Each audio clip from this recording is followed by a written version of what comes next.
दर्शक बंधु Odisha news express रे आपनको स्वागत। 2 दिन मध्य ओडिशा फेरीजिबो मौसुमी। तो आसंतु जानिबा ओडिशा मौसुमी केबे फेरुची। दर्शक बंधु जदि आपण आम चैनल को प्रथम थर आछंती ताले एबे ही चैनल टी को सब्सक्राइब करी पाखरि थिबा बेल आइकन को दबाई ऑल नोटिफिकेशन को ऑन करी रखिबे, जा फल रे आम चैनल रे लेटेस्ट न्यूज आपण माने सर्वप्रथम पाई परिबे। तो चलंतु देरी न करी आज खबर उपर नजर पकाइबा। 8 दिन विलंब रे आसिला, 5 दिन पूर्व फेरीजिबो मौसुमी। ओडिशारू मौसुमी प्रत्यावर्तन नहीं पाग अनुकूल रही। आसंता 2 दिन मध्य ओडिशारू फेरीजिबो मौसुमी। उत्तर पश्चिम दिगरू बहुची शुष्क वायु, वायुमंडल कमुची जलीय बाष्पर परिमाण।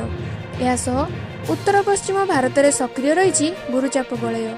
दक्षिण पश्चिम मौसुमी राजस्थान, गुजरात, हरियाणा, पंजाब समेत मध्य प्रदेश, उत्तर प्रदेश, महाराष्ट्र, जम्मू काश्मीर केतेक अंचल संपूर्ण रूप से अपसारण होइछि।